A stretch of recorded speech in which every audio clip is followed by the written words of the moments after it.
Chapitre 5. Ce qu'il y a en bas. Les séismes étaient rares dans le comté. Il n'y en avait pas eu d'important depuis une génération. Pourtant, la maison était tellement secouée qu'il y avait de quoi être effrayé. Je m'habillai en hâte, enfilai mes bottes et descendis au rez-de-chaussée. Je remarquai aussitôt que la porte de la cave était ouverte. Des bruits indistincts me parvenaient des sous-sols.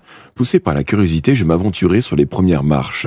Le grondement s'était encore amplifié. Soudain, je perçus un cri strident, plus bestial qu'humain. Presque tout de suite, j'entendis la grille se refermer bruyamment et la clé tourner dans la serrure. La lumière vacillante d'une chandelle dansa dans l'obscurité. Des pas résonnèrent dans l'escalier. J'eus une seconde d'effroi à l'idée de ce qui pouvait surgir. Ce n'était que l'épouvanteur. « Que se passe-t-il » m'écriai-je. Mon maître me dévisagea stupéfait. « Hé, pourquoi es-tu debout à une heure pareille » bougonna-t-il. « Va vite te recoucher !»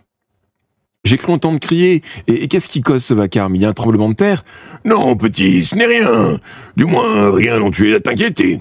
Ce serait fini dans un instant. Retourne dans ta chambre, je t'expliquerai tout demain matin. Il me poussa en haut des marches et referma la porte derrière lui. Au ton de sa voix, je sus qu'il était inutile de discuter. Je filai donc à l'étage, pas vraiment rassuré, tant les murs continuaient de trembler. En fin de compte, la maison ne s'écroula pas. Comme l'épouvanteur me l'avait assuré, le calme revint bientôt, et je réussis à me rendormir. Je me levai 1 heure avant l'aube et descendis à la cuisine. Meg sommeillait dans le rocking chair. Je me demandais si elle y avait passé la nuit. Je me demandais si elle y avait passé la nuit, ou si elle avait quitté sa chambre quand le vacarme s'était déclenché. Elle ne ronflait pas, mais chacune de ses expirations produisait un léger sifflement. Aussi discrètement que possible pour ne pas la réveiller, je remis du charbon dans l'âtre et ranimai le feu. Après quoi, je m'assis sur une chaise dans la bonne chaleur pour réviser mes verbes latins. J'avais 2 cahiers, l'un pour noter les enseignements de mon maître sur notre métier d'épouvanteur, l'autre pour consigner les leçons de latin. Je me réjouissais que maman m'eût enseigné le grec. En revanche, je peinais pour le latin. Les verbes en particulier me donnaient du fil à retordre. Beaucoup d'ouvrages que possédait l'épouvanteur étaient écrits dans cette langue. Il me fallait donc l'étudier. Mon maître m'avait appris à travailler avec méthode et à répéter à haute voix, car cela aide à mémoriser. Ne voulant pas réveiller Meg, je chuchotais sans regarder mon cahier. Amo, amas, amat. J'aime, tu aimes, il ou elle aime. J'ai aimé autrefois, entendis-je dans mon dos. À présent, je ne sais même plus qui je suis. Je tressaillis si violemment que je faillis lâcher mon cahier. Meg fixait le feu, un mélange d'étonnement et de tristesse sur le visage. Je m'efforçai de lui sourire. « Bonjour Meg, j'espère que vous avez bien dormi ?»« Oh, c'est aimable à toi de t'en préoccuper, Billy, » répondit-elle. « En vérité, j'ai très mal dormi. Il y a eu beaucoup de bruit, et j'ai essayé toute la nuit de me rappeler quelque chose. Malheureusement, les pensées tournent si vite dans ma tête que je n'arrive pas à les retenir. Je n'ai pas l'intention d'abandonner. Pourtant, je resterai ici près du feu jusqu'à ce que la mémoire me revienne. » À ces mots, je m'alarmai. Qu'arriverait-il si Meg se souvenait de qui elle était? Si elle réalisait qu'elle était une sorcière Lamia? Je devais agir avant qu'il ne soit trop tard. Posant mon cahier, je sautai sur mes pieds. « Ne vous inquiétez pas, Meg. Je vais vous préparer une boisson chaude, ça vous fera du bien. » Je mis de l'eau dans la bouilloire de cuivre que je suspendis au crochet Je mis de l'eau dans la bouilloire de cuivre que je suspendis au crochet de la cheminée. J'attrapai une tasse propre, me rendis au salon pour y verser la dose de potion. De retour dans la cuisine, j'attendis que la bouilloire se mette à chanter. Puis je remplis la tasse jusqu'au bord et remuai soigneusement comme l'épouvanteur me l'avait ordonné. « Tenez Meg, voici votre tisane. Elle gardera vos os solides et vos articulations souples. »« Merci Billy, » dit-elle en souriant. Elle prit la tasse, souffla dessus, et commença à siroter le breuvage sans quitter l'âtre des yeux. Au bout d'un moment, elle déclara « C'est délicieux, tu es gentil garçon, tu es un gentil garçon. » Cette réflexion m'attrista. Je n'étais pas fier de ce que j'avais fait. Elle était restée éveillée toute la nuit, luttant pour retrouver ses souvenirs, et cette boisson allait lui brouiller encore plus la mémoire.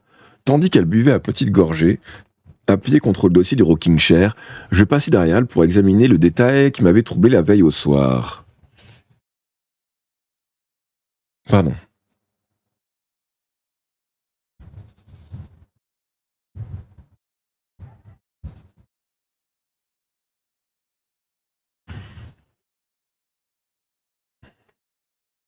Je regardais attentivement les 13 boutons blancs qui fermaient sa robe du col à la taille. J'en fus presque sûr, ces boutons étaient en os.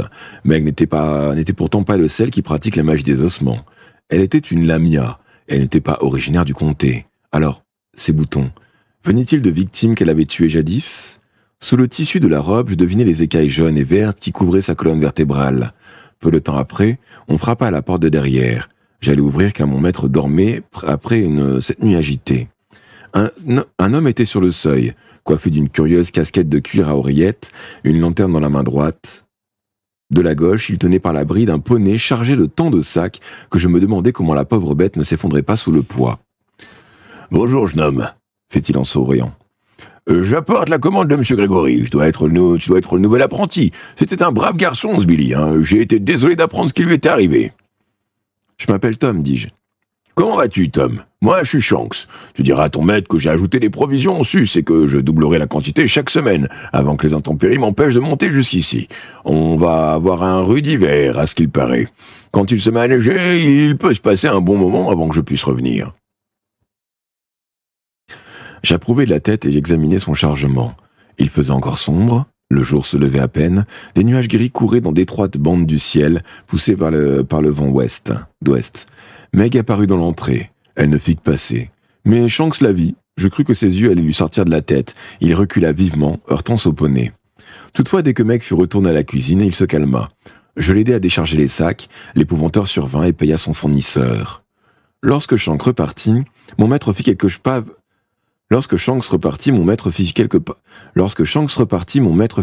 avec lui. Ils étaient trop loin pour que je puisse saisir leur conversation. Je compris toutefois qu'il parlait de Meg, car son nom fut prononcé 2 fois.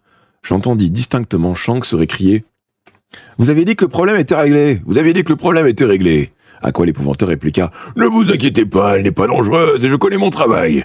Gardez ça pour vous, c'est dans votre intérêt. » Quand il revint, mon maître paraissait mécontent. « Tu as préparé cette tisane à Meg ?» me lança-t-il d'un air soupçonneux. J'ai suivi vos indications, je la lui ai donnée dès qu'elle s'est réveillée. « Est-elle sortie de la maison ?»« Non, elle est juste passée devant l'entrée. » Non, elle est juste passée dans l'entrée. En l'apercevant, Shanks a eu l'air terrifié. « C'est fâcheux, » dit l'épouvanteur. « Il n'aurait pas dû la voir. Habituellement, elle ne se montre pas. Elle ne l'a jamais fait ces dernières années en tout cas. Nous allons devoir augmenter la dose. Comme je te l'ai dit hier soir, Meg a causé beaucoup d'agitation dans le comté. Les gens ont toujours eu peur d'elle. Jusqu'à aujourd'hui, personne ne savait qu'elle circulait librement dans la maison. Si ce bruit se répandait, je n'aurais pas fini d'en l'entendre. Les gens du coin sont têtus. Une fois qu'ils ont fermé leurs dents une fois qu'ils ont refermé leurs dents sur quelque chose, ils ne lâchent pas prise aisément. Mais Shanks tiendra sa langue, je le paie assez pour cela. Il est épicier? Non, c'est le charpentier local, le seul homme d'Addington qui ait le courage de s'aventurer ici. Jusqu'ici. Je le paie pour qu'il fasse mes courses et me les livre. Lorsque nous eûmes rangé les sacs, l'épouvanteur ouvrit le plus grand et donna à Meg de quoi nous confectionner un petit déjeuner. Jamais le gobelin de Chippenden nous avait servi un bacon pareil, même dans ses meilleurs jours. Meg avait également préparé des galettes de pommes de terre et des œufs brouillés au fromage. L'épouvanteur n'avait pas exagéré en vantant ses talents de cuisinière. Tandis que nous dévorions notre repas, j'interrogeai mon maître sur les événements de la nuit.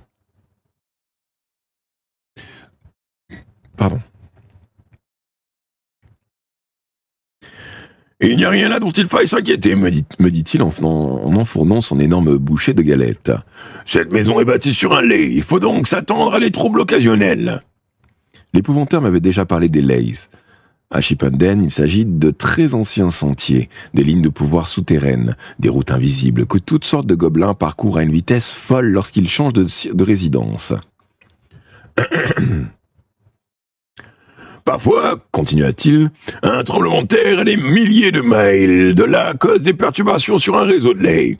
Des gobelins sont obligés de quitter les endroits où ils se tenaient tranquilles depuis des années. La nuit dernière, l'un d'eux est passé sous la maison. J'ai dû descendre à la cave pour vérifier s'il n'y avait pas de dégâts. Un gobelin qui se déplace est un grand fauteur de troubles. Lorsqu'il investit un nouveau lieu, il joue aux gens des tours à sa façon, des tours dangereux. Nous devons alors intervenir. Souviens-toi de ça. Nous pourrions avoir du pain sur la planche avant la fin de la semaine. Alors, après le petit déjeuner, nous nous installâmes dans le cabinet de travail pour ma leçon de latin. C'était une petite pièce meublée de 2 chaises à haut dossier de bois, d'une grande table, d'un tabouret à 3 pieds et de nombreux rayonnages. Il y faisait froid. Le feu de la veille n'était plus qu'un tas de cendres. « Assieds-toi, petit. Les chaises sont dures, mais c'est tant mieux, le confort nuit à l'étude. » « Je ne voudrais pas que tu t'endormes, » déclara mon maître en me lançant un regard sévère. J'examinai la bibliothèque, la pièce n'étant éclairée que par le jour grisâtre qui traversait les carreaux et par une paire de chandelles, je n'avais pas du tout remarqué que les étagères étaient vides. « Où sont les livres ?» demandai-je. « À chez Penden, qu'imagines-tu, mon garçon ? On ne laisse pas les livres dans un lieu aussi humide. Ils s'abîmeraient. Nous nous débrouillerons avec ce que nous avons apporté. Nous rédigerons peut-être un ouvrage de notre cru pour notre séjour ici. Je ne peux pas toujours laisser aux autres le soin d'écrire. » Je savais que l'épouvanteur était venu avec plusieurs livres. C'est pourquoi son sac était si lourd. Alors que je ne m'étais muni que de mes cahiers de notes. Je savais que l'épouvanteur était venu avec plusieurs livres, c'est pourquoi son sac était si lourd, alors que je ne m'étais muni que de mes cahiers de notes. Au cours de l'heure qui suivit, je bataillais avec des verbes latins. Pardon, je suis désolé, mais bon, avec le fait que je sois malade, ça aide pas. C'était un vrai pensum, ou pensum, je sais pas comment on prononce, et je fus soulagé quand mon maître proposa une pause. Je me doutais pas de ce qui allait suivre. Il tira le tabouret contre le rayonnage le plus proche de la porte, grimpa dessus, et passa la main sur le dessus de l'étagère du haut. Je compris qu'il prenait la clé de la grille qui fermait l'escalier de la cave. « Bien !» fit-il en brandissant l'objet avec un sourire inquiétant. « Inutile d'attendre plus longtemps, allons visiter les sous-sols. Mais là-bas, rassurons-nous que Meg va bien, je ne veux pas qu'elle sache que nous descendons. La seule idée de cet endroit la rend nerveuse. » Je fus à la fois effrayé et excité. Je brûlais de curiosité et en même temps je devinais que m'enfoncer dans les profondeurs ne serait pas une expédition agréable. Nous trouvâmes Meg à la cuisine. Elle avait fait la vaisselle et somnolait de nouveau paisiblement devant le feu. « Tout va bien, » dit l'épouvanteur. « En plus d'affecter ses souvenirs, la potion l'a fait beaucoup dormir. » Nous allumâmes chacun une chandelle avant de nous engager sur les marches de pierre, l'épouvanteur en tête.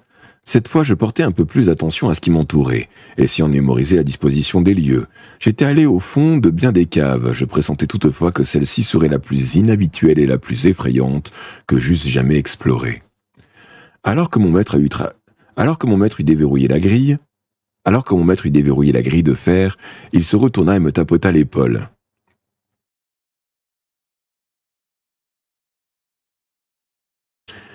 « Meg se rend rarement dans mon bureau, dit-il. Mais quoi qu'il arrive, je ne la laisse en aucun cas mettre la main sur cette clé. » J'acquiesçai tout en regardant l'épouvanteur refermer la grille derrière nous. « Pourquoi cet escalier est-il aussi large ?» demandai-je de nouveau. « Oh, c'est nécessaire, petit, il faut aménager un accès aux ouvriers. » « Quels ouvriers ?»« Les forgerons et les maçons, naturellement, des corps de métier dont le nôtre dépend souvent. »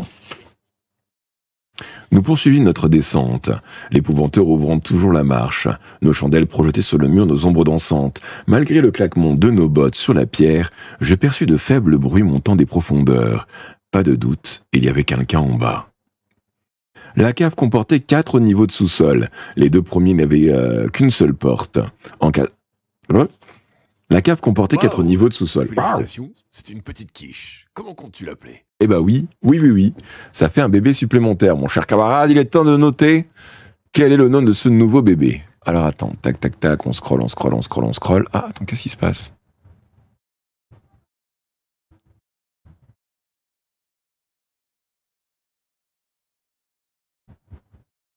J'avais pas vu la vidéo de Eb. Attends, faut pas que je regarde parce que sinon je suis bloqué. Donc, on en était où ? Enfant. Pour Sancho. Donc, nous sommes le 02, c'est le premier enfant de septembre, 09 2023. Il s'agit de Sancho Junior. C'est ça, hein ? Voilà. Et donc, 27, troisième enfant. Comment souhaites-tu appeler cet enfant, du coup ? Quel sera son nom, Sancho?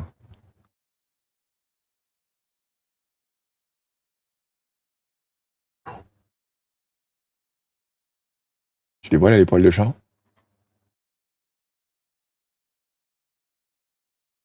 Quelle horreur.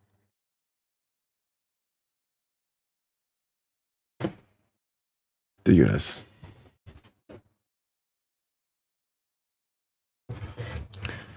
Il nous faut un nom, messire. Et encore merci.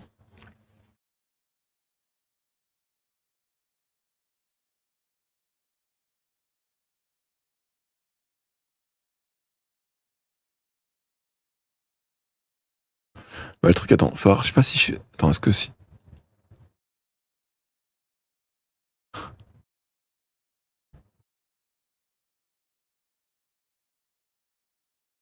Je crois que vous entendez le bruit. Ça trop classe. Voilà. Vous aurez eu le son, tant pis. Et normalement, vous n'êtes pas censé l'avoir, le son.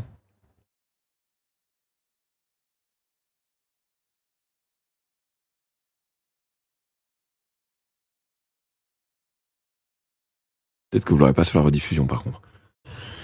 Donc, on était où, nous? La cave comportait 4 niveaux de sous-sol, et les 2 premiers n'avaient qu'une seule porte encastrée dans la paroi. Nous atteignîmes enfin le 3e avec les 3 portes que j'avais remarquées la veille. « Comme tu le sais, celle du milieu donne dans la pièce où mec dort en mon absence, dit mon maître.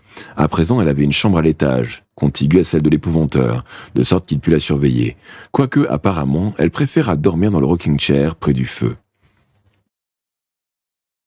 « Utilise guère les autres, continua-t-il. Elles peuvent tenir une sorcière enfermée en toute sécurité le temps que les arrangements soient pris. » Autrement dit, le temps de préparer une fosse. « Exactement. Ici, comme tu as pu le voir, je ne dispose pas d'un jardin comme à Chipenden.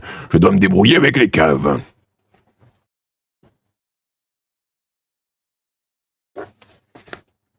Amiri, mais c'est toi qui décides. Si tu veux l'appeler Amiri, ce sera Amiri. C'est ton dernier mot? Je valide.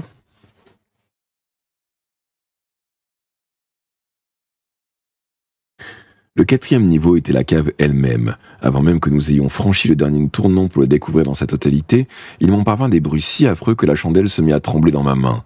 L'ombre de l'épouvanteur prit des formes grotesques. Parfait, c'est donc validé, enregistré. Hop, on redépose le clavier là-bas.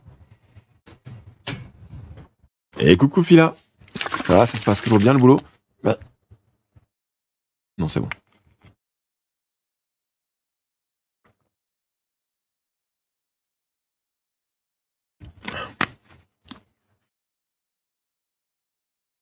Faudra que je vous mette un truc pour que vous les ayez, vos noms. Ou alors, faudrait que je crée un site où vous pourriez vous connecter, vous pourriez voir vos noms d'enfants.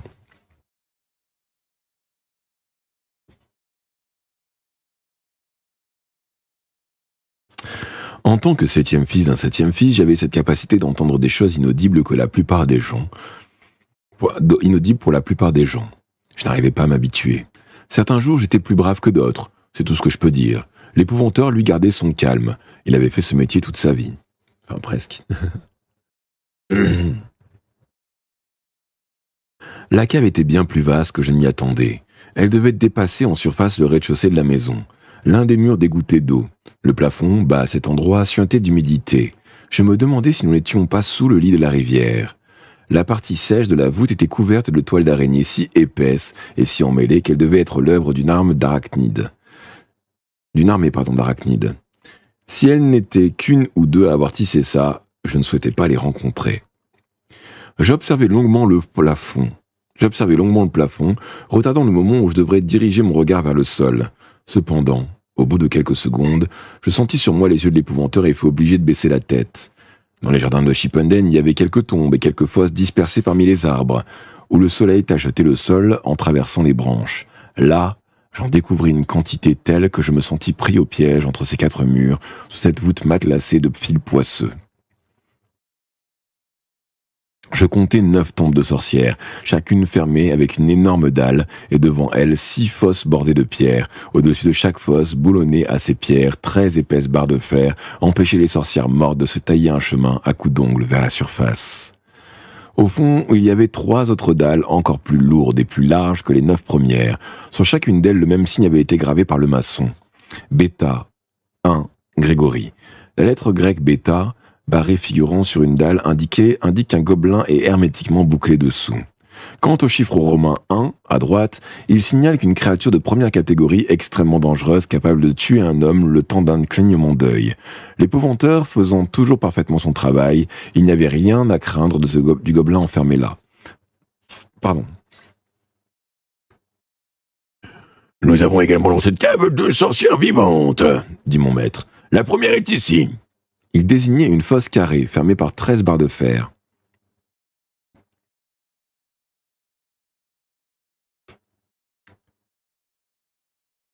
Je remarquai alors en détail que je n'avais encore jamais observé à Chipenden. L'épouvanteur approcha sa chandelle pour que je voie mieux. Sur la pierre d'angle, l'inscription était beaucoup plus petite que celle gravée sur la dalle du gobelin. En dessous était écrit le nom de la sorcière. Donc, Sigma, Grégory, Bessie Hill. La lettre grecque Sigma correspond à S comme sorcière, reprit-il. Il existe de nombreuses catégories de sorcières, parfois difficiles à distinguer. Plus encore avec les gobelins. Ces créatures changent de personnalité avec le temps. Il faut donc se référer à leur histoire. Celle de chacune d'elles, enfermée ou libre, est répertoriée dans ma bibliothèque à Chipenden. Je pensais que ce n'était pas le cas pour Meg. J'avais trouvé très peu de choses à son sujet dans les livres de mon maître. Je ne fis toutefois aucune réflexion. Je perçus alors une légère agitation dans les profondeurs obscures de la fosse. Je reculai d'un pas. Bessie est-elle une sorcière de première catégorie ? Demandai-je quelque peu nerveux. L'inscription ne l'indique pas.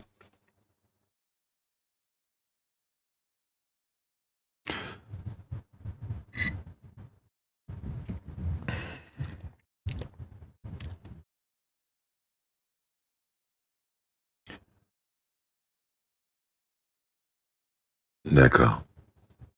Je sais pas jouer de mon côté. Dans cette cave, toutes les créatures, gobelins ou sorcières, sont de première catégorie. C'est moi qui les ai mises hors l'état de nuire, et je n'ai pas voulu effrayer le maçon plus que nécessaire.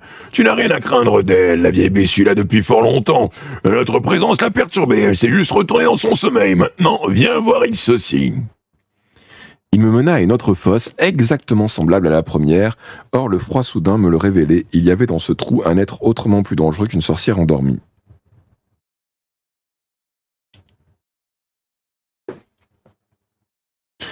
Regarde ça de plus près, petit, me dit l'épouvanteur. Tu comprendras à quoi nous avons affaire. Lève ta chandelle et jette un coup d'œil là-dedans, sans mettre les pieds trop près du bord.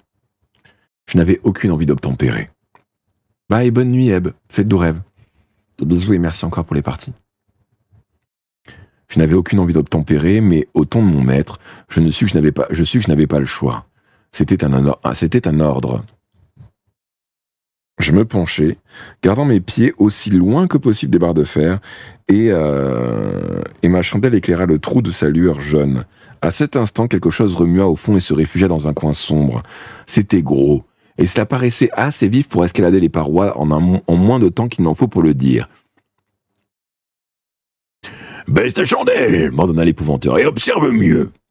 J'obéis, tenant le chandelier à bout de bras. Je ne vis d'abord que deux yeux cruels braqués sur moi, 2 points reflétant la flamme. Reflétant la flamme. Apparut ensuite une face décharnée, encadrée d'une épaisse tignasse grise et grasse, puis un corps écailleux accroupi doté, me sembla-t-il, de 4 longs bras. Ces curieux membres se terminaient par des mains, aux longues griffes acérées. Je me mis à trembler si fort que je faillis lâcher ma chandelle dans la fosse. En reculant trop brusquement, je trébuchai, et l'épouvanteur dut me rattraper par l'épaule.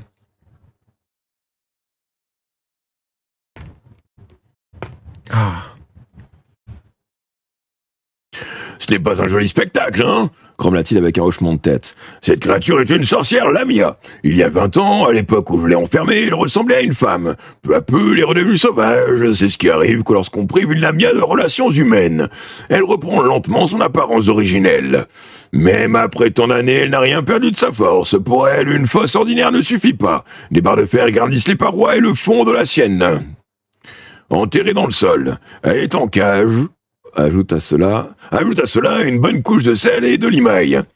De fer. Ses 4 mains griffues la rendent capable de creuser vite et profond, c'est donc le seul moyen d'en empêcher. Si par malheur elle s'échappait d'ici, la grille de fer qui barre l'escalier l'arrêterait un moment. Cela dit, sais-tu qui elle est? C'était une étrange question. Baissant les yeux, je lis l'inscription gravée sur une pierre. Sigma, Grégory, Marcia Skelton.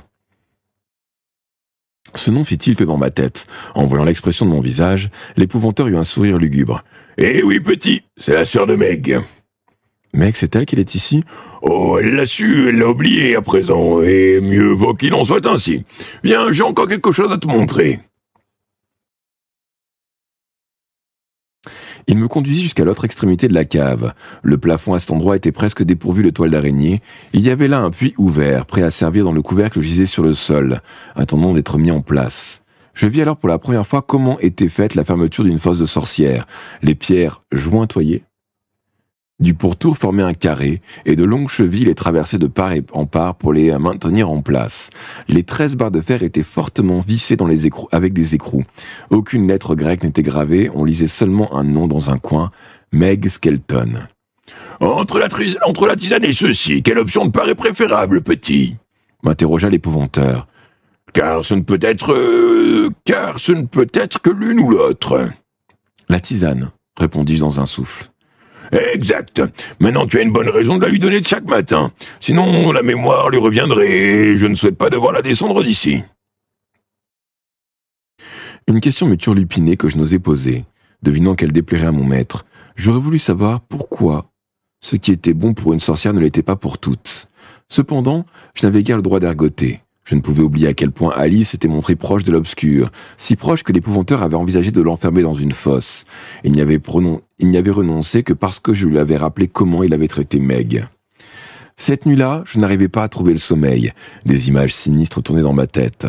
L'idée d'habiter une maison dont la cave abritait des tombes de sorcières, des gobelins entravés, des sorcières encore vivantes, ne m'aidait pas à me détendre. Finalement, je descendis au rez-de-chaussée, sur la pointe des pieds. J'avais laissé mes cahiers de notes en bas, et je voulais récupérer celui de latin. Réviser cette fastidieuse liste de verbes aurait sûrement un effet soporifique. Avant même d'avoir atteint les dernières marches, j'entendis un bruit insolite. Des pleurs étouffés, mêlés à des chuchotements. La porte de la cuisine était entr'ouverte, et ce que je découvris par l'entrebâillement me figea sur place. Meg était assise dans son rocking chair, près du feu, la tête dans ses mains, les épaules secouées de sanglots. L'épouvanteur penché sur elle lui parlait doucement, en lui caressant les cheveux. Son visage éclairé par la lumière de la chandelle avait une expression que je ne lui avais jamais vue. Les traits brunés de mon frère Jack s'adoucissaient parfois ainsi lorsqu'il regardait sa femme. Soudain, une larme perla à l'œil de mon maître, roula sur sa joue et se perdit dans sa barbe. Ne m'accordant pas le droit de les espionner plus longtemps, je remontai me coucher, perplexe et troublé.